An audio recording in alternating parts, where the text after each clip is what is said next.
আমি একটাই কথা বারংবার বলছিলাম যখন পুলিশের সামনে আসছিলাম যে আমি চুরি করিনি, আমি ডাকাতি করিনি, আমি খুন করিনি, আমি একজন হিন্দু ভাই মারা গেছে তার হয়ে প্রতিবাদ করতে এসেছি।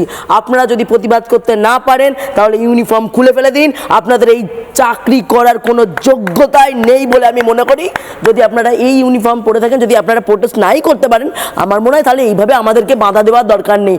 আমি হিন্দু, আমি প্রতিবাদ করব, যতক্ষণ আমার শরীরে প্রাণ থাকবে আমি প্রতিবাদ করে থাকবো, আমি পড়ে যাব প্রতিবাদ। আমাকে কোনো পুলিশ কেন রাজ্যের মুখ্যমন্ত্রী আটকাতে পারবে না, সোজা কথা।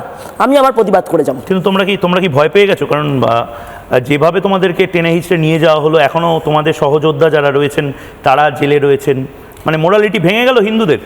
কারণ আবার পথে নামবো, যদি মমতা বন্দ্যোপাধ্যায় পুলিশ গ্রেপ্তার করে আবার জেলে যাব, বিন্দু মাত্র ভয় নেই তার জন্য আমাদের। ভয় কিসের? এখানে যে কজন হিন্দু আছে কেউ ভয় পায়নি, আজকে ছাড়া পেয়েছে। যে 12 জন অ্যারেস্ট আছে তারাও ছাড়া পাবে।